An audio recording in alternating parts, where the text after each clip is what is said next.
Então, tô eu aqui de novo, trazendo mais um programa sem contexto.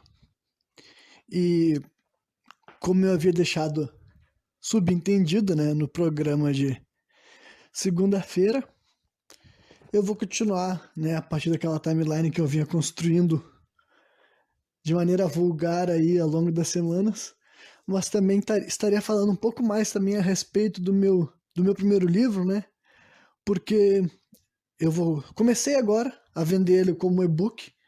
Eu já tinha publicado ele de forma impressa algumas outras vezes, só que agora estou vendendo ele como e-book. Quem quiser lá como e-book, quem quiser procurar, inclusive, pode buscar tanto no Facebook pelo nome Lágrimas Negras do Submundo, que tu vai encontrar daí a página do meu livro, ou tu pode pesquisar também no Instagram, né?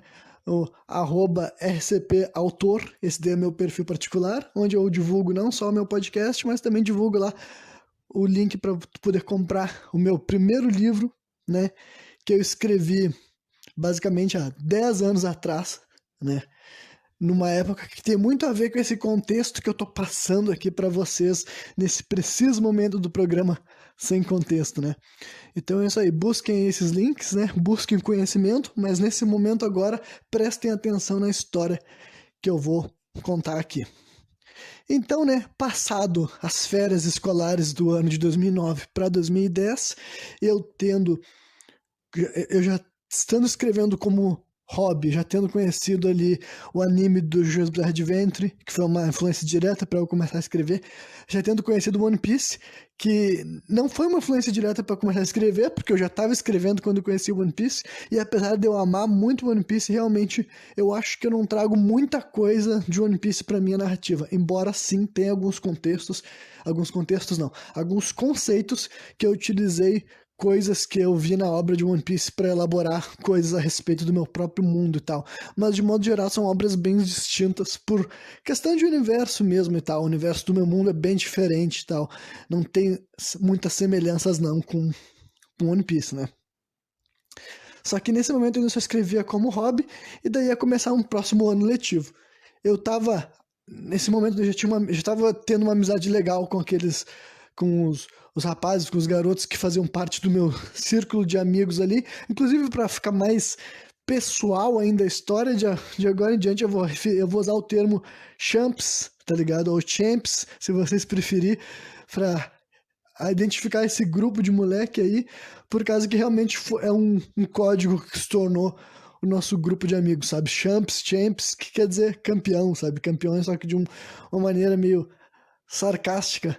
Por que que tem esse nome daí? Por causa que eu, na época que eu tava faltando aula do meu colégio para entrar no Júlio de Castilhos e ficar vagabundeando com esses meus amigos aí, ainda tava. O que que rolava ainda? Isso era 2009. O que que rolava em 2009 ainda? O Orkut. Eu, particularmente, nem tinha Facebook ainda. Usava o Orkut ainda e eu usava bastante comunidade e tudo mais. Era bem ativo, assim, em grupos de internet, digamos assim, sabe? E daí eu via bastante uma zoeira que o pessoal fazia, assim, quando alguém postava alguma publicação e alguém cagava, sabe?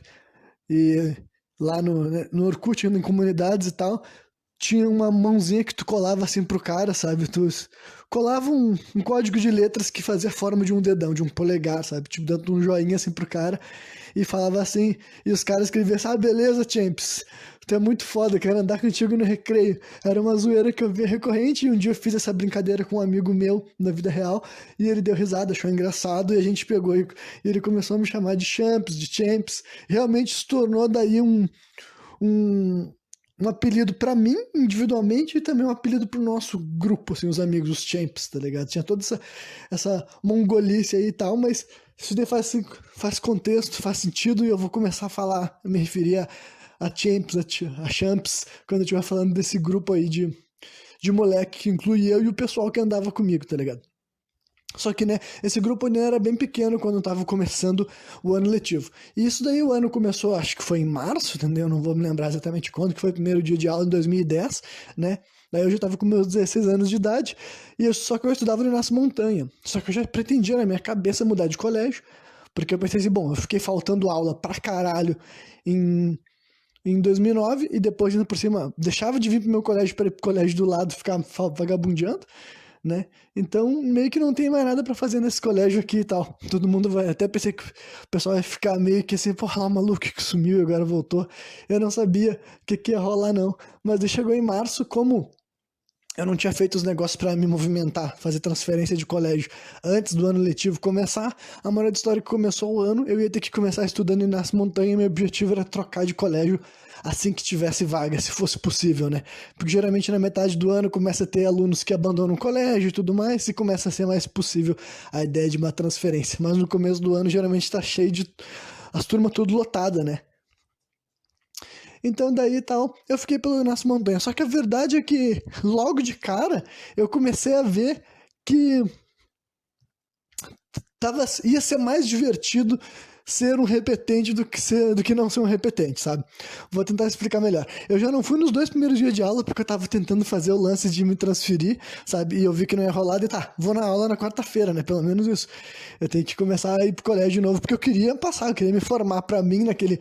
Ainda era importante pra mim ter um diploma de ensino médio, eu queria, né, estudar, queria ir pra faculdade, queria fazer outros planos, né? Eram os meus planos ainda de vida. Aí eu comecei pro colégio, daí só que daí comecei a chegar, eu já tinha o quê? Já tinha uma certa intimidade com os professores, e eu, né, sendo uma pessoa bem articulada, eu me comunicava com eles, sabe? Fazia piada, eles faziam assim, agora lembrou o caminho do colégio, que não sei o que lá, já fazia esse tipo de comentário assim, tá? E eu trocava uma ideia com os professores, e essas interações assim, sabe, por algum motivo tava sendo bem recebida, sabe? Era um bagulho, um cenário meio novo pra mim. Eu pensei assim, mano, por que essa molecada que nunca me viu, a única coisa que ele sabe de mim é que eu sou repetente, e tinha alguns alunos ali nessa turma que eu tava que também eram repetentes do outro ano, mas quase não eram muitos, sabe? Foram poucos alunos assim que rodaram naquele ano lá e tal, ali naquela turma que eu tava pelo menos, mas meio que o pessoal que tava ali se conhecia, sabe, ali. E daí, a verdade é que eu me ajustei muito melhor do que eu imaginava naquela turma ali, sabe? Eu fui meio que bem recebido por todo mundo, meio que por alguma razão o pessoal achava engraçado, eu era tipo assim, um repetente divertido, sabe? Sei lá, eu não entendi muito bem porque rolou essa dinâmica, justamente porque não era muito comum isso acontecer comigo até então. Mas honestamente eu posso dizer que o ano de 2010 foi um ano bem agradável assim e tal, sabe? Estava sendo muito mais, ah, sabe, prazeroso ser um repetente nas montanhas ali em 2010 do que o meu primeiro ano que eu tava ali naquele colégio, sabe? E daí eu comecei a ficar confortável e ainda assim eu ainda tinha o quê? Eu tinha uma, uma rotina dupla que depois que eu saía do meu colégio, né, eu estudava no período da manhã, depois que eu saía do meu colégio ali no Nas Montanha, eu ia pro Julinho, né, pro Júlio de Castilhos pra ficar lá com os champs, e a gente ficava lá, tipo, até umas 2 da tarde ali na frente do colégio, tá ligado? Por quê? Porque tinha gente, é verdade que tinha muita piazada, muita adolescência, é verdade que hoje em dia que eu sou muito mais, quer dizer, dá pra dizer que eu sou muito mais maduro do que eu era nessa época e eu posso observar essas coisas, é aquela coisa que muito adolescente não queria estar na casa deles, a verdade é essa, tá ligado? Muitos daqueles jovens, sempre que eles pudessem arrumar motivos e desculpas pra estender o motivo deles estarem na rua, seria melhor, tá ligado? Muitos desses jovens não gostavam de estar em casa, tinham relacionamentos conturbados com os pais, briga, discussão, sabe, até situações de violência, agressão, rolava muito disso, tinha uma gurizada, uma molecada, sabe, que ficava ali no colégio, e ficava conversando, trovando fiado, de vez em quando tu bebia bebida alcoólica também, o pessoal juntava uma grana, ia comprar um vinho, comprar algum negócio, né, outra coisa que hoje em dia como adulto eu não acho correto, mas a realidade é essa, entendeu, com 15 anos os moleques eles estavam, claro que eu sei que tem gente que se começa a se drogar muito mais cedo, né, mas essa história aqui é sobre mim, então, né, é isso que importa, porra. Então, né, já começou a rolar assim, essas zoeiras e tudo mais. Então, pra mim era muito divertido, porque eu tinha sabe, um núcleo de amizades, sabe, de pessoas que eu me relacionava bem no Inácio Montanha agora, principalmente naquele ano, né? E outras pessoas, tipo, não só pessoas da minha turma, mas pessoas de outras salas e tudo mais, estava sendo mais agradável aquele ano letivo pra mim, sabe? E ainda por cima tinha um outro grupo de amigos de outro colégio, tá ligado? Que, que me chamavam por um apelido e eles não tinham noção de como é que era a minha vida fora daquele colégio. Então eu tava tendo 2 grupos de amigos e pra mim tava sendo muito legal, sabe? Que a gente tinha falado pra vocês até antes disso, nos programas de 2 semanas atrás, eu acho, que eu contei mais detalhadamente minha vida escolar, assim, no ensino fundamental, eu sempre fui uma pessoa que eu não me achava muito bem recebido, sabe? Mas é que a verdade é que agora, talvez na adolescência, muitas das coisas que eu cultivava desde a minha infância, sabe? Estava florescendo de um lado positivo, sabe? Eu sempre fui uma criança que, tipo, eu fazia muitas eu tinha muitos questionamentos, sabe? Muitas opiniões, eu absorvia muita coisa do que eu tava assistindo, do que eu tava experimentando, sabe? Eu conversava entre a minha família, eu conversava com os adultos, eu me lembrava que eu era aquela criança que regularmente pessoas, assim, adultos, amigos dos meus pais, comentavam pra eles como eu era aquele. Ah, uma criança que falava bem, sabe? Ah, ele fala como gente grande. Esse tipo de comentário eu cresci ouvindo durante a minha infância inteira, sabe? Eu também tive muito aqueles capítulos de eu estar, tipo assim, jogando videogame, sabe? Ou no mesmo cômodo que as pessoas estão conversando, ou no cômodo do lado, e eu me metia na conversa deles dos adultos, sabe? Que eu ouvia o que eles estavam falando, e daí eles, ah, mas tu tá... E a minha mãe e meu pai ficavam, ah, mas tu tá prestando atenção? Eu falei, mas claro que eu tô prestando atenção, eles estão falando aqui do meu lado, acho que eu não entendo, acho que eu sou burro, eu não sei o que eles esperavam de mim, tá ligado? Então, eu nunca me senti assim, incapaz de manter conversações com qualquer ser humano que fosse, sabe? Só que a verdade é que eu não era bem recebido por outras crianças, né? Porém, todavia, contudo, entretanto, chegado no ensino médio, talvez, sabe, talvez seja uma questão de maturidade, se pá, sabe? Talvez eu tinha até uma maturidade maior do que a maioria das pessoas que ocupavam o mesmo espaço que eu naquela parte de infância, sabe? Daí agora, um monte das coisas que eu tinha ali guardado o tempo inteiro, sabe? Muitas das minhas capacidades sociais, sabe? E todo o esforço que eu fazia antes, inutilmente, para conseguir ser aceito por um grupo, agora no ensino médio tava florescendo demais, tá ligado? Eu tava vendo muita gente que gostava da minha companhia, sabe? E que, sabe, quando eu chegava, fazia uma festa, fazia uma alegria, tipo assim, bah, Renan chegou, tá ligado? O Champs chegou, agora vai ser assim, vai ser um negócio alto astral e tudo mais, sabe? O pessoal ria das histórias que eu tinha pra contar, um monte de piada da minha vida, infância nerd, que eu nunca tinha tido público pra compartilhar, e agora ali no ensino médio eu tava conseguindo, sabe? Então eu tava passando por um momento que hoje em dia eu sei que foi muito bom pra mim, sabe, em questões assim de autoestima, sabe, emocionais. Eu sei que aquilo lá foi realmente algo que mudou a minha vida, sabe? Eu sei que se eu não tivesse passado por esses momentos que eu encontrei ali nessa minha adolescência, eu já estava com meus 16 anos de idade, eu teria ficado com esses traumas da minha infância muito mais acentuados, sabe? Se eu nunca tivesse compensado essa vontade que eu tinha de ser bem recebido e ter grupos de amigos, e ser querido, e ser tido como alguém legal, interessante, sabe? Todas essas coisas que eu sempre me enxergava no meu íntimo, mas quando eu tentava me associar com outras pessoas, eu não era lá muito bem recebido, eu era muito maltratado, inclusive. Como ali na adolescência isso começou a prosperar, comecei a encontrar pessoas que eu conseguia criar vínculos, e as pessoas, sabe, se envolviam nas minhas conversas, se envolviam nos meus papos, tinha coisas legais a falar a meu respeito, falava que eu era inteligente, que eu era engraçado, que eu era interessante, que eu sabia conversar, que eu sabia isso, que eu sabia aquilo. Todas essas coisas vinham à tona e tava fazendo muito bem pra mim, sabe?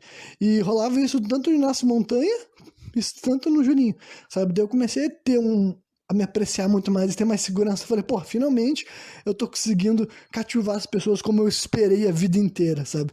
Que eu sempre quis ter isso daqui. Para vocês, tem uma coisa que eu acho bem, inclusive, também 100% misteriosa. Não sei se misteriosa é a palavra certa, né? Mas isso aqui é uma coisa também que eu acho que é interessante de comentar, de expor, né? Mas a verdade é que desde a minha quinta série, da minha quinta série até o meu primeiro ano de ensino médio, eu acho, eu tinha sido líder de turma todas as vezes. Aí eles vão dizer assim, nossa, grandes coisas ser líder de turma. Não, eu tô ligado, eu tenho noção absoluta de que ser líder de uma turma escolar não quer dizer lá muita coisa, não. Mas eu só quero te dizer que, independentemente de ser muita coisa ou não, né, era escolhido apenas um líder ou um líder e um vice-líder por turma, né? E eu tive esse histórico que foi tipo assim, da minha quinta série em diante. É engraçado que a mesma turma que cometia bullying comigo, ao mesmo tempo que eles cometiam bullying, eles ainda votavam em mim para uma posição de liderança. Então é o tipo de coisa que isso daí sempre aconteceu comigo todos os anos, sabe? Tipo, eu me candidatava, claro, né? Eu queria, e por algum motivo também era bem. Na hora, mesmo que as pessoas me zoassem na hora de votar para líder, eles olhavam para mim, olhavam para líder, e alguma coisa na cabeça deles fazia sentido, sabe? Isso foi assim até no ensino médio, até quando eu virei repetente, eu fui líder de turma nesse ano aí que eu era repetente também, sabe? E daí, mesmo sendo repetente, eu falei, não, vou ser líder nessa porra aí de novo, tá ligado? E fui líder, votaram em mim de novo e tudo mais, né? E então eu tinha esse negócio que eu gosto, sempre me interessei sobre essa função, sobre essa posição, sabe, de tomar decisões e ter funções, coisas a cumprir, digamos assim, sabe, em prol, em bem dos outros, em organizar uma parte assim, sabe, e de certa maneira eu sempre fazia isso até assim nos meus relacionamentos em grupo, sabe, não é uma questão assim de, tipo, de mandar nos outros, de comandar os outros, não é isso, mas eu sempre fui aquela pessoa que num grupo de amigos ou numa questão, eu sempre vou tomando a dianteira das coisas, sabe? Eu vou tomando a situação, eu quero saber quando que a gente vai ir, quantos que vão ir, como que vão se encontrar, sabe? Eu gosto de... Eu pego essa função naturalmente pra mim em qualquer grupo, praticamente, sabe? O que que vai acontecer? Eu me boto numa posição de host, deixa eu... Agora me faltou o termo em português, né? Pra ver como é estranho esse papo de ser bilíngue. Eu gosto na posição de ser o anfitrião, sabe? Digamos assim, eu prefiro receber as pessoas na minha casa do que ir até a casa das pessoas, sabe? Basicamente isso. Eu gosto de eu ter que cuidar as coisas em vez de outra pessoa ter que cuidar as coisas pra mim, sabe? Eu fui assim, desde, sei lá, da minha infância, minha adolescência e continuei sendo, sabe, durante... sei lá, toda a minha vida, até o dia presente, tá ligado? Então era uma coisa assim meio que natural, sabe, dos meus relacionamentos, eles se tornarem dessa forma. Era um bagulho que eu não perseguia, só acontecia e meio que também era natural que outras pessoas não se sentissem incomodadas comigo tomando essa posição, sabe? Não é como se eu falasse assim, eu estou no controle, eu simplesmente ia fazendo as coisas e geralmente quem tava ao meu redor não se incomodava, não ficava tipo assim, não, eu não vou concordar com isso, eu não vou seguir, eu não vou colaborar, sabe? Meio que, né, a minha vida foi marcada, sabe? Ao mesmo tempo que eu tinha essa questão de insegurança, sabe? De não ser bem recebido, principalmente nos meus anos de infância, né? Minha pré-adolescência, né? Eu tinha esse negócio da, da liderança e tal. Então, daí conforme esse ano de 2010 foi avançando, né? Esse meu grupo de amigos mais próximos, né? Os Champs, ele foi se expandindo, sabe? Quando começou o ano de 2010, era praticamente eu e mais 3 rapazes, mais 3 amigos, só que chegou, né, assim, muitos alunos novos, né? Porque eu e esses meus amigos, todos eles repetimos, né? Porque estava tudo faltando aula para ficar conversando a manhã inteira, então óbvio que a gente ia repetir. Só que chegou muitos alunos novos e também outro pessoal que já estava no colégio ali, sabe, de outras turmas meio que se conheceram, começaram assim a identificar gostos em comuns, e esses gostos eram muito variados, mas inerentemente coisas relacionadas à famosa cultura nerd, sabe? Eram jovens assim que tinham, sabe, gostavam de videogame, gostavam de rock, gostavam de metal, gostavam de anime, sabe, quadrinho, mangá, sei lá, esses rolês nesse pique. Tanto é que a gente desenvolveu um programa claramente de nerd, né, tipicamente de nerd, que se tornou cultural, meio que, olha, claro que os tópicos, os assuntos, né, os temas que rolaram nesse tipo de rolê foi variando ao longo do tempo, né? Mas a gente desenvolveu daí uma noite assim que a gente fazia, a gente chamava de, né, ainda chamamos, embora tenha mudado completamente assim o grupo e estrutura e mentalidade das pessoas envolvidas nele em várias questões, né, mas a gente chamava de SCN, né, que era em inglês Saturday Night Champs, que quer dizer a noite de sábado dos Champs, sabe? E a gente se reunia para quê? Para inicialmente o que a gente fazia era jogar videogame, a gente jogava, sabe, nas primeiras noites era Play 2 mesmo, depois começamos a jogar Play 1 também, jogava jogos de luta e vários outros estilos, vários jogos que, digamos assim, muitas vezes a gente queria jogar quando era mais jovem e não tinha, né, grandes companhias para estar fazendo esse tipo de coisa, ou tinha, mas não teve mais depois de algum tempo, e dele agora pessoal tudo numa faixa etária assim de 15, 16 anos, sabe, mais ou menos isso aí, talvez um pouco mais, um pouco menos, e jogava videogame, comprava salgadinho, bolachinha recheada, esses eventos assim e tal. E a gente fazia isso, sabe, praticamente todo sábado, entendeu? Mudava os envolvidos, né? De vez em quando alguns iam, outras pessoas iam, mas praticamente todo sábado tinha gente interessada o suficiente para fazer um rolê desses acontecer, né? Que na primeira versão de 2010 era basicamente por isso daí. Depois, claro que a gente foi mudando nossos gostos, fomos, né, fazendo coisas diferentes e tudo mais, e rolês diferentes, mas a maior parte de 2010 era esse tipo de rolê mesmo, sabe? E depois nós também tínhamos, assim, eventos que fizeram parte do calendário. Aí o pessoal que foi jovem ali, né, adolescente, em Porto Alegre e região, durante essa época, 2009, 2010, 2011, vai se lembrar de rolês, tipo assim, sexta-feira era dia de ir no Parque do Marinha, né? Parque Marinha do Brasil ali. Aí, domingo, né, era dia de ir na Redenção, né? Esse tipo de rolê a gente ia, entendeu? Beber bebida quente. Na minha adolescência inteira eu não conheci, né? A maconha, que a gente tinha falado em outras ocasiões, a única droga que eu usei na minha adolescência nesse período era realmente só o álcool.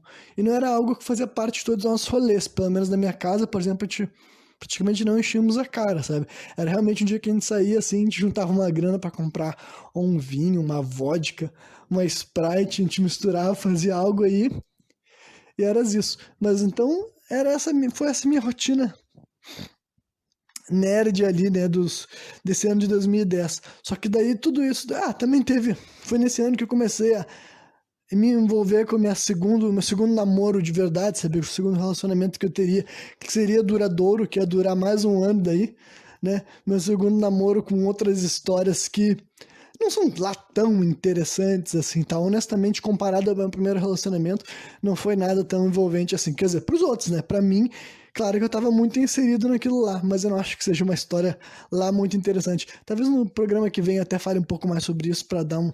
Ou quando eu for mudar pra 2011, sabe? Pra quando eu for falar quando acabou, por exemplo, eu dei um pouco mais de... elabore um pouco mais como era esse namoro. Então, pra ver como o ano de 2010 fluiu bem pro Renanzinho, né? Renan Cardoso Penteado.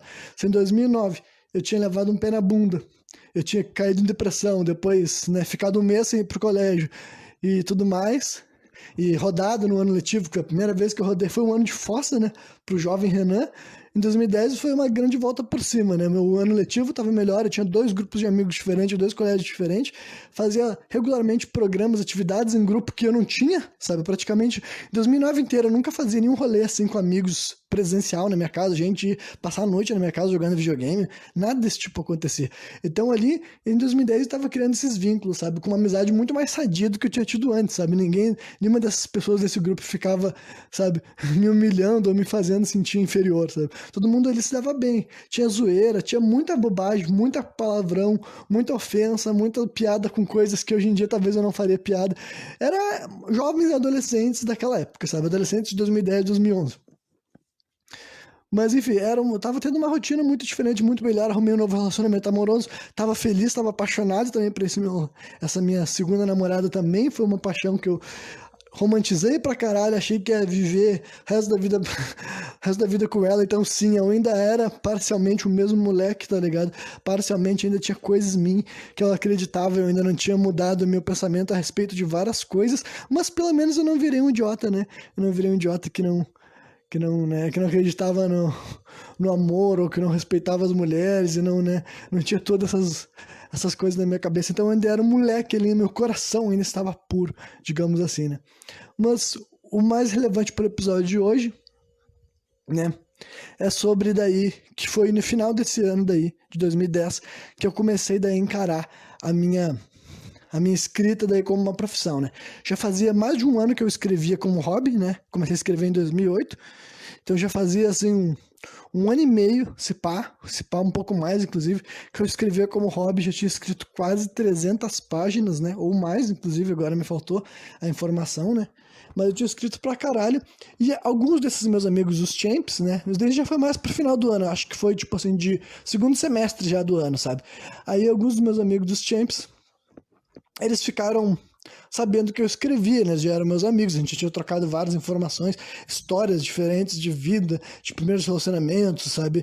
A gente tinha criado os vínculos ali de amizade. E alguns desses rapazes daí pediram para ler meu livro, a versão original, que não é a que eu tô vendendo hoje em dia, sabe? A versão que o Renan fez só para ele ler. Só que o pessoal me ensinava bem comigo e pediu para ler, sabe? Eu mandei para eles, e eu me lembro que eu mandei para umas quantas pessoas, meio que se tornou um negócio que todo mundo ali que andava no Júlio de Castilhos, principalmente, né?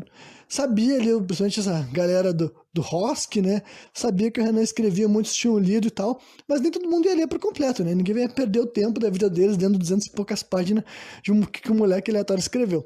Mas eu me lembro que alguns amigos leram mais, inclusive 2 leram por completo.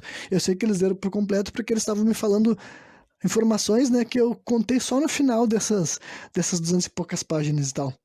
algo que foi bem assim, que só saberia. Claro que o cara podia ter pulado só pro final pra ler também e tal, mas, né, tive diálogos que deu pra entender que essas pessoas tinham, né, consumido aquilo lá na íntegra. E esses dois rapazes, eles falaram pra mim a mesma coisa, de maneiras diferentes, com opiniões diferentes, que eles gostaram, que eles acharam legal, que eles achavam melhor que várias outras coisas que eles já tinham visto e que viu potencial, que achavam que eu era criativo, tinha boas ideias e tudo mais. E a verdade verdadeira, né? Eu achava todas essas coisas também, entendeu? A verdade era essa. Só que eu nunca tinha feito, tipo, sabe, eu não sabia como é que eu ia fazer alguém ler o que eu escrevia, sabe? Aí quando apareceu essa oportunidade de graça das pessoas quererem ler o que eu faço, entendeu? Só que daí a verdade também é que eu não escrevia pensando em ser bom mesmo, sabe? Aquilo ali era o cru do cru do cru, era o Renan sem esforço nenhum, sem nada além de criatividade pura despejada num arquivo de texto, sabe? Sem filtro, sem lapidação, sem critério nenhum, sabe? Só eu fazendo isso daí. E daí, quando aqueles meus amigos falaram que tinha potencial, e eu já parei para observar todas essas coisas, eu falei, caralho, eu escrevi 300 páginas na brincadeira, de hobby. E não é qualquer ser humano que escreve 300 páginas de nada, sabe? Quem aqui na minha audiência já escreveu 300 páginas sobre qualquer assunto que seja, tipo assim, que não seja uma profissão, que não seja um trabalho, não seja alguém que tá te cobrando isso num colégio ou na porra que for, numa faculdade, sabe? Se tu já escreveu 300 páginas na tua vida, é óbvio que tu gosta daquilo, é óbvio que tu tem sabe? Se tu não tem aptidão ou vocação, pelo menos tem interesse. E no meu caso, eu até acho que eu tinha mais coisas do que isso, sabe? Principalmente porque eu sempre me considerei uma pessoa muito criativa. Pense que nessa fase daí da minha vida, que eu falei, eu não tinha contato nenhum com substâncias e o caralho, sabe? Raramente o álcool e tal, mas tudo que eu escrevia era claramente só saído da minha mente e eu nunca tive essa dificuldade, sabe? A minha cabeça para criar histórias, principalmente histórias assim surreais, de coisas que não tem como acontecer, a minha cabeça cria o tempo todo sem parar, sabe? A única coisa que eu tenho que fazer é ordenar, é tirar alguma função daquilo lá, né?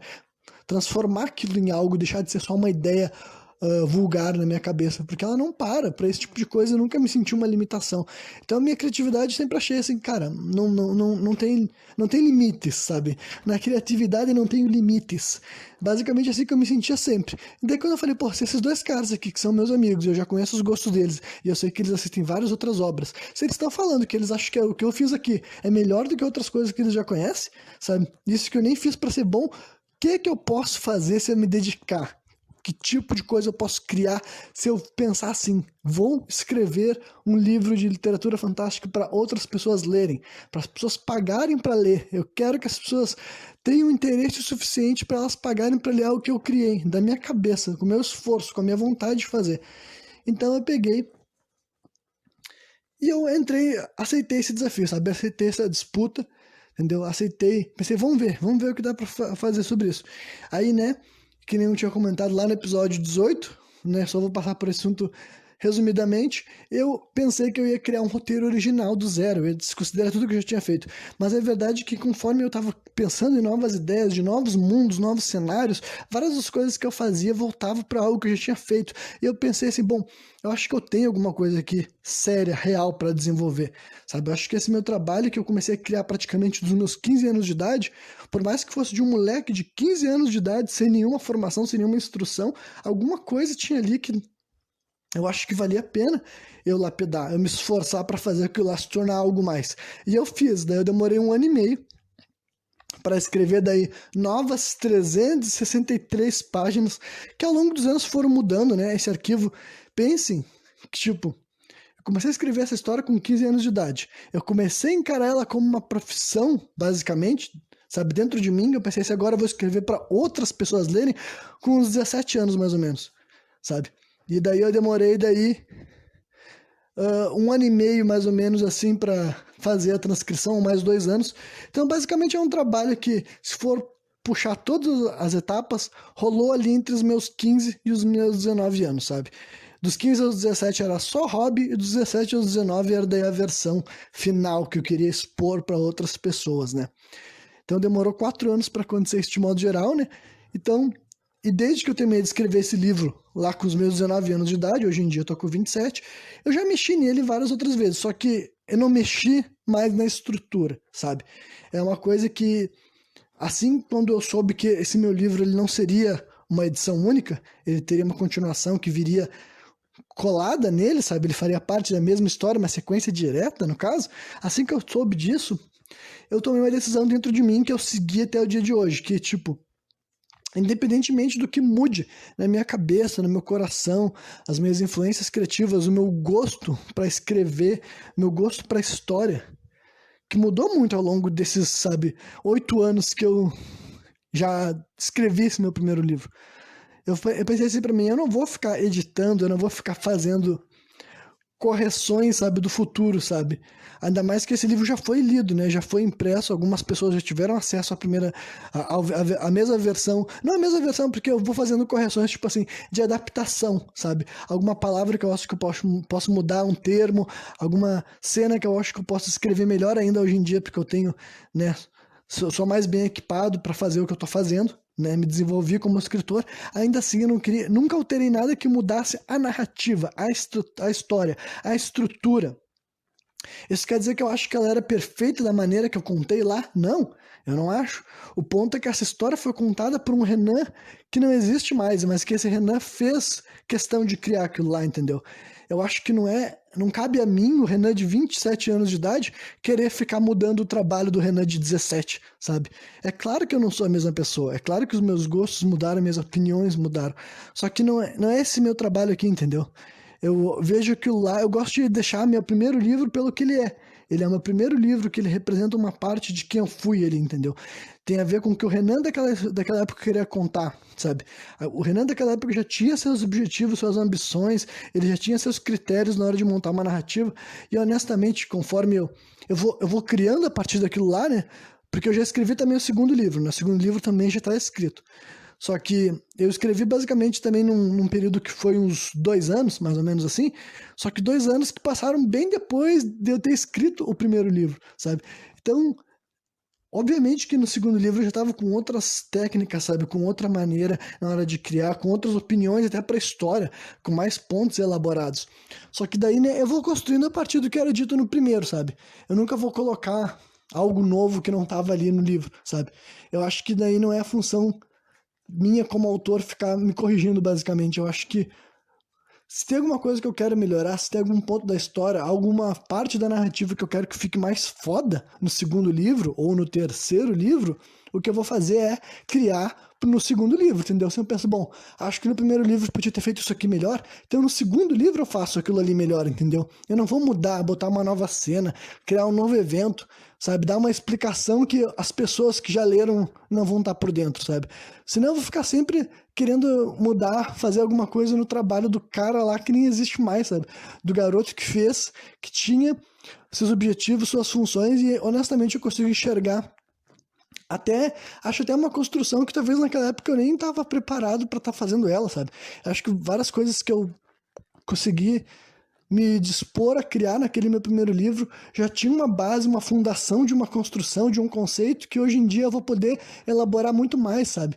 Várias das coisas que eu deixei em aberto ali, eu estava deixando em aberto para o Renan do futuro preencher, digamos assim. Ao mesmo tempo que algumas das coisas que eu já tive que criar, alguns pontos, algumas partes da história que eu tive que deixar bem elaborada, bem firme, para o leitor pelo menos se vincular com a história e entender basicamente o que está acontecendo, aqueles pontos lá já tinham fundamento, sabe? Já eram interessantes, sabe? E como sempre, né, quando eu vou estar falando do meu livro, eu fico numa sinuca de bico, né?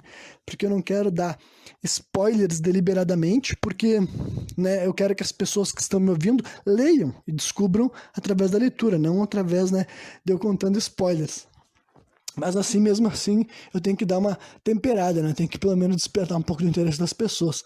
Então, né, além do episódio 18, do episódio passado, que eu falei um pouco do primeiro livro, o programa de hoje eu vou encerrar então falando um pouco sobre o meu protagonista, sabe? O personagem que eu criei ali pra protagonizar essa história, né? O protagonista é feito pra isso, né? Eu vou falar então mais a respeito assim, de questões conceituais, sabe? Não muito assim em questões práticas, digamos. Bom, vou ver se vocês vão entender. Então, a minha história ela tem um caráter assim de ser em primeira pessoa. Então, essa é uma escolha que eu fiz lá também lá atrás, sabe? Eu pensei, bom, se eu escrever em primeira pessoa, eu posso, né, trabalhar várias coisas que um livro que é feito com um narrador não pode. Agora, se o narrador é o próprio cara que está vivendo, eu posso colocar o leitor em várias perspectivas interessantes, sabe? Eu posso fazer o leitor estar mais perto de estar enxergando o mundo pelo ângulo do protagonista. O protagonista pode falar coisas, sabe, que só vão fazer sentido se tu estivesse vivendo a pele dele ou dentro do ponto, né, que ele tá, enxergando o mundo pelo jeito que ele tá. Então, como o universo que eu criei, o meu mundo do meu livro, é um universo de fantasia sombria, é uma história que tem o quê? Demônios, monstros, inferno, sabe? Submundo, zumbis, vampiros, lobisomens, todas essas criaturas assim e tal, fazem parte daquele mundo, e tá rolando um apocalipse, em processo, em procedimento, sabe? Eu já tinha algumas coisas na minha cabeça que eu queria colocar na minha história. Em primeiro lugar, eu queria cenas de ação, sabe? Era uma história que teria pancadaria, teria uma loucurada, teria superpoder, sabe? Teria essas coisas porque eu gosto dessas coisas em histórias alheias. Então a minha história também ia ser assim, sabe? Eu queria que rolasse uma dinâmica de paranormal, de sobrenaturalidade. Isso daí eu já sabia que ia acontecer. Então, para criar um personagem, um herói para esse tipo de cenário, eu queria que ele tivesse, né, algumas características que eu acho que funcionariam bastante, assim, para o tipo de história que eu tinha na minha cabeça, né? Com o tipo de jornada de herói que eu queria dar para ele. O que é a jornada do herói, para quem não está acostumado com, né, esses termos de narrativa? A jornada do herói é um conceito muito claro, muito simples, assim, que é reproduzido eternamente em histórias de ficção, que a gente aceita que o herói ele vai passar por aqui um momento assim de altos e baixos e amadurecimento, sabe? Ele vai começar um herói despreparado e ao longo da jornada dele que tu vai vendo, tu vai testemunhar ele, sabe, ou tendo um avanço repentino, ou depois uma súbita queda, e ele vai ter que lidar e amadurecer, ele vai sofrer, e no final disso tu já sabe o que vai culminar, entendeu? É a clássica jornada do herói. Ele não é um herói no começo, mas até o final da história ele vai ser, sabe? E é tipo de... Essa é uma convenção, é um clichê universal, porque ele sempre vai funcionar, tá ligado? Nunca vai deixar de ser interessante desde que tu faça bem feito, sabe? Desde que tu tenha um herói que as pessoas conseguem identificar e respeitar e sentir empatia, sabe? E admirar ele em algum nível, sabe? E os eventos que circulam a jornada dele serem interessantes, essa história vai, no final, quando ela culminar e tu vê o herói fazendo aquilo que ele deveria ter feito, que ele foi feito para fazer, aquilo lá vai te dar um sentimento de satisfação, entendeu? Então essa história é uma receita muito clássica e eu ia incorporar isso no meu livro, obviamente. Então, uma jornada de herói para esse mundo de fantasia sombria, alguns elementos que eu queria colocar. O primeiro era o lance de voar, né? Eu já tinha falado aqui no programa que eu falo a respeito de superpoderes, que eu acho que é o 18, que eu sempre romantizei a parada de voar, e meio que é uma coisa que, tipo, cara, pro herói ele ser o pica, ele vai ter que voar, me desculpa, sabe? É uma convenção que eu tenho pra mim, assim, e tal, porque eu acho tão apelativo, sabe? E é tão recorrente, tu enxerga tanto personagens que voam na ficção, então é uma puta de uma vantagem foda que tu sabe que ter a capacidade de voar é super útil, né? Embora nenhum de nós nunca vamos ter, eu acho, né? Mas para obras de ficção, meio que eu acho que voar é uma coisa muito foda, muito importante, assim, para um herói, pra ele ter um nível a mais, assim, nos poderes dele, sabe? Então, meu protagonista já sabia que eu queria fazer ele voar, né? E daí, eu fiz questão também de dar pra ele o quê? De dar asas de anjo. Renan, por que tu quis dar asas de anjo pra ele? Então, essa história, esses motivos são multifacetados, né?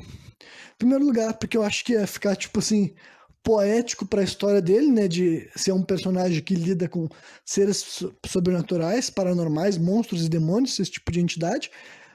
Mas ele não é um anjo, né? Na história ele é um ser humano, é um garoto, um rapaz, mas que, né, dados os eventos que acontecem na história, na narrativa, os humanos, parte deles se tornam algo diferente de um ser humano normal. E ele é um deles, e parte dos poderes do meu protagonista é ter essas asas, né? Que são iguais às asas de anjo, aquelas convencionais, brancas, grandonas, bonitas, né? Então, mas uma parte de por que eu dei esse poder para ele daí também é por causa que também na época que eu estava escrevendo, né, criando as regras básicas do mundo do meu livro, isso na época do hobby ainda, eu acho, lá por 2008 no caso, ou 2009 talvez, tinha uma música que eu ouvi de uma banda de power metal chamada Fallen One. THE, sabe? The Fallen One. Fallen One quer dizer o caído, sabe? É que o One fica meio difícil de traduzir, mas é a música O Anjo Caído. Isso não tá escrito anjo, mas é o caído. E o caído é o quê? É um anjo caído, sabe? A música é sobre isso. É uma narrativa, eu não vou estar lendo letra por letra, estrofe por estrofe, mas é uma música de power metal e tal. E o nome da banda é Accent Star, se alguém quiser pesquisar para saber como é que é, para ouvir como é que é. E na letra dessa música ele tá descrevendo um ser assim que tu identifica ele como um anjo caído, sabe? Um anjo que não tá mais no céu, tá andando aqui na terra. Só que naquela história ele tem todo assim, um lance dele ser assim, não parece ser uma entidade ruim, sabe? Ele tá meio que passando por um momento de angústia, de sofrimento, e que ele se envolve em tretas paranormais, sobrenaturais, sabe? Então é uma coisa meio que assim. Mas não é necessariamente de uma letra também positiva, não é como se fosse de um herói. Só que daí eu pensei assim, seria legal, né? Um, na minha mente eu imaginei ser um ser com umas asas, um anjo caído, só que ele não é necessariamente um anjo caído, sabe? É um ser humano, sabe? Só que ele tem asas e vão chamar ele de anjo porque vão ver ele com, sabe? Se tu visse alguém com asas de anjo nas costas, tu ia falar que é um anjo, mesmo que não fosse. Então daí é uma coisa recorrente que acontece na história, personagens que não conhecem o protagonista, quando vem ele já fala, porra, um anjo chegou aí, e ele fala, não, cara, não sou um anjo, sou um ser humano, né? Então essa daí é uma coisa que eu achei que seria interessante, né, por todo o contexto de história que ia ter, mas o que eu queria também era o quê? Superpoder, é o poder, né, caralho? Se é uma história que vai ter uma narrativa, que vai desenvolver pancadaria, eu acho que as técnicas do personagem principal são muito icônicas, né? São muito associadas, né? Quem assiste One Piece sabe o que o Luffy faz. Quem assiste Naruto sabe o que o Naruto faz. Dragon Ball Z, tu conhece a técnica do Goku, Cavaleiro do Zodíaco, sabe? Enfim, a porra que for, sabe? Quem vê Harry Potter sabe quem são as magias boas, as magias fodas, enfim. Isso faz parte, né? Os Vingadores, sabe quem são os Vingadores com poderes fortes? Os X-Men, sabe quem são os X-Men com os poderes fodas. Tudo isso daí tem a ver. Então, o poder para um protagonista da minha história era importante. Por que eu queria? Eu queria uma certa originalidade, mas ao mesmo tempo que, tipo, eu não sou, tipo assim, obcecado pela originalidade, sabe? Eu acho que, tipo assim, eu acho que tem muitas coisas que são originais, mas são uma porcaria, tá ligado? Então, entre fazer uma porcaria original e fazer uma coisa foda que não é lá tão original assim, eu sempre vou preferir a segunda opção, tá ligado? Então, eu perambulei um pouco, assim, no que seria, assim, um padrão, né? Um conceito de um poder foda que eu gostaria de estar dando pro meu protagonista. E o que eu cheguei foi a ideia do... foi, tipo assim... Pra elaborar o poder que eu acabei dando pro meu protagonista, veio por algumas etapas. Porque eu me lembro que eu gostava do poder. Fiz esse exercício mesmo na minha cabeça. Eu gostava do poder do Lanterna Verde, né? E daí eu tô falando do Lanterna Verde da Liga da Justiça, o desenho animado, aquele que tava no SBT e tudo mais, que depois virou Liga da Justiça Sem Limites. Eu gostava do poder dele, achava um poder foda, apelão, sabe? Pô, tu pode criar um monte de coisa a partir de um anel roubado e tal. Só que daí, outra coisa que foi o estalo que me fez criar o que seria a versão final e definitiva do poder do meu protagonista, que eu fui elaborando melhor, né? Não nasceu direto na versão que vocês vão ver no livro, para todos vocês que comprarem meu livro, né? Lágrimas Negras do Submundo, né? Vocês vão saber o que o protagonista faz exatamente, mas aqui eu vou spoiler também, tal, porque é sobre isso que eu tô falando. Porque tinha um personagem daí tal de um jogo de RPG chamado Chrono Cross. Um dia eu vou falar mais aprofundadamente do Chrono Cross, mas hoje eu não vou falar muito dele. É um jogo de RPG do Play 1, feito pela Squaresoft. E tem um personagem no Chrono Cross chamado Miguel. Ele é um vilão que tu enfrenta. Quer dizer, ele não é um vilão, ele é um boss. Só que ele não é um vilão. Ele, na verdade, ele é um personagem do bem. Só que tu tá brigando com ele naquela situação por motivos de muito contexto que eu não vou ficar justificando aqui, sabe?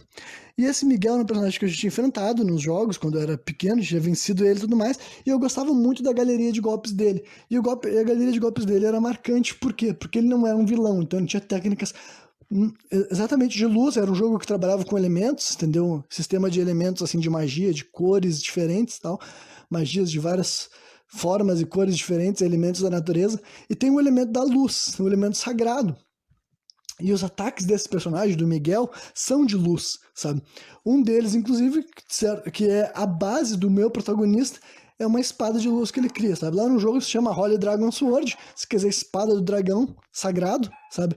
E basicamente o personagem ele te ataca com uma espada de luz, aparece uma espada de luz branca, brilhante, e ele desce o cacete em ti. E ele tem mais alguns ataques nessa estrutura de luz sagrado. Só que foi isso daí as coisas que eu juntei pro meu protagonista. Eu pensei assim, ele vai ser um mago de luz, sabe? Um mago do sagrado, um mago das coisas puras e brilhantes que são poderosas contra as trevas, sabe? Aí ele vai ter parcialmente o poder que eu enxergava no Lanterna Verde, só que o meu protagonista é muito mais limitado, entendeu? Os objetos que ele pode criar, as formas que ele pode criar, geralmente são mais específicas. Não é que nem o Lanterna Verde, que teoricamente ele pode criar a merda que ele quiser com aquele anel dele, sabe? O meu protagonista ele vai ter magias específicas, encantamentos específicos para criar certas magias, certos objetos, certas armas, né, de luz, de uma luz sagrada branca, entendeu? Que vai ser super, hiper, mega eficiente em combater esses monstros e demônios e criaturas do mal que vão fazer parte do elenco, né, da minha história.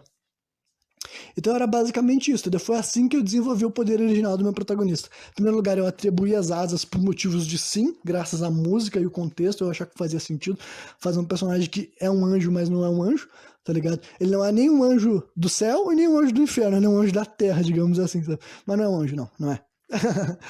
Né? Então eu dei essa característica pra ele, pra deixar ele com um visual mais, já ias, sabe, notar aquelas asas e ficar na cabeça das pessoas e tal, porque não tem lá muitos personagens fodas com as asas de anjo. Acho que o único que eu me lembro é o anjo do X-Men, e ele é um personagem foda, né? Vamos falar a verdade, todo mundo caga pro anjo, né? Então o meu personagem, além dele ter essas asas, ele tinha que ter algo mais, ele não podia ser só a porra de um anjo que nem o personagem do X-Men, ele tinha que fazer algo melhor, e daí eu misturei então basicamente o poder do Lanterna Verde, mais limitado, claro, e mudei o elemento dele pra luz, né, pro sagrado, pro divino, porque tem contexto na minha narrativa, e usei, né, a inspiração do jogo do personagem Miguel do Chrono Cross, tá ligado? Porque, né, a primeira magia que o meu personagem faz é uma espada de luz sagrada, só que ela não se chama espada do dragão porque não tem nada a ver, mas é uma espada de luz sagrada, e ele também, já no primeiro livro, ele cria outros armamentos de luz sagrada, sabe? Ele cria uma alabarda, que é uma arma que eu sempre fui muito fã, ele cria um machado, ele cria um arco e flecha, ele cria um escudo, entendeu? Então ele cria uma série de armamentos de luz, entendeu? Mágicos, que são especialmente mortais para as criaturas que ele vai ter que lidar. Então ele tem um poder especialmente assim projetado para fazer aquilo que ele vai fazer, sabe? Por quê? Bom, aí só quem vai ler a história e se envolver com a narrativa vai ficar sabendo, né? Então, ainda falei pouco sobre ele, acho que eu vou até deixar assim, que daí na sexta-feira eu engancho um pouco sobre isso, para falar um pouco mais, quem sabe, da personalidade do meu protagonista, algumas coisas que eu acho interessantes, que eu posso falar a respeito dele, que não seja um spoiler deliberado, né? Esse programa que ficou meio longe, mas isso aqui é a parte mais importante do que eu faço, sabe? Honestamente, é a coisa que eu mais amo, que eu mais me encanto, sabe? E eu sou realmente, assim, apaixonado pelo universo que eu criei. Só que é muito difícil falar a respeito de algo que eu amo tanto, que eu conheço tanto, e as outras pessoas não têm noção do que é, sabe? Porque ou eu vou estar simplesmente spoilando meu próprio trabalho, contando as coisas que eu gostaria que as pessoas descobrissem por si só, sabe? Ou então eu vou ter que fazer que nem eu faço assim, que eu tento fazer generalizações, explicações mais abrangentes, porque se eu falar, né, muito especificamente, eu posso estar estragando parte da experiência do meu futuro leitor, né? Mas se vocês gostaram do que eu faço aqui nos programas sem contexto, dê uma chance pro meu trabalho, entendeu? Procurem ou lá no Facebook ou no Instagram. No Facebook é Lágrimas Negras do Submundo, a página do livro é minha, ou vocês então vão só no Instagram, bota @RCPautor. Lá vocês vão encontrar também os links para estar adquirindo meu primeiro livro, né?